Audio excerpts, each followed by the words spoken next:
পোনপটীয়াভাৱে এগৰাকী দেউৰী ছোৱালীক ধৰ্ষণ কৰা হ'ল আৰু দেউৰী ছোৱালীগৰাকীৰ পৰিয়ালে উচিত তদন্ত আৰু ন্যায়ৰ বাবে আবেদন জনাইছে। দেউৰী পিপলছ জাষ্টিছ ফৰামেও আগবাঢ়ি আহিছে, আপোনাৰো সহায় বিচাৰিছে, কি ক'ব? নিশ্চিতভাৱে যোৱা আচলতে এইটো আগষ্ট মাহৰ ঘটনা আছিলে। আমি যিটো গম পাইছোঁ যে আগষ্ট মাহৰ 26 তাৰিখে শদিয়াৰ বুঢ়াবহী গাঁৱত এগৰাকী দেউৰী কিশোৰীক ধজান সিং নামৰ এজন দুৰ্বৃত্তই দিন দুপৰতে ধৰ্ষণ কৰিলে আৰু মৃত্যু ভাবুকি দিলে। তাৰ পৰৱৰ্তী সময়ত সংশ্লিষ্ট দল সংগঠনে থানাত এজাহাৰ দিছে আৰু সৌ সিদিনাও যোৱা পৰহিদিনাও আমি গম পোৱা মতে দেউৰী পিপলছ জাষ্টিছ ফৰামৰ সভাপতি সঞ্জীৱ দেউৰীৰ নেতৃত্বত দিছপুৰ থানাত ওচৰৰ মহানগৰীটোক গোচৰ ৰুজু কৰিছে।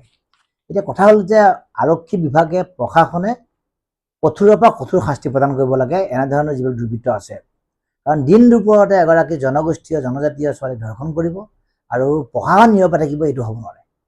এইটো কেতিয়াও সহ্য কৰা নাযাব, এইটো কেতিয়াও গ্ৰহণ কৰা নাযাব। সেইকাৰণে আমি অনুসূচিত জাতি যুৱস্থ পৰিষদে এই যে ঘটনা ধিক্কাৰ দিছোঁ, গৰিহণা দিছোঁ আৰু দোষীক কঠোৰৰ পৰা কঠোৰ শাস্তি আইনৰ গণ্ডিত থাকি কঠোৰৰ পৰা কঠোৰ শাস্তি দিবলৈ আমি দাবী উত্থাপন কৰিছোঁ। ফাঁচী কাঠত ওলমাবলৈ আমি দাবী উত্থাপন কৰিছোঁ আৰু আহি থকা সময়ত অসমৰ ছোৱালী বোৱাৰী সকলোৰে নিৰাপত্তা সুনিশ্চিত কৰিবলৈ আমি ডক্টৰ হিমন্ত বিশ্ব শৰ্মা চৰকাৰখনক দাবী উত্থাপন কৰিছোঁ। Stay informed, stay ahead. News NE 365.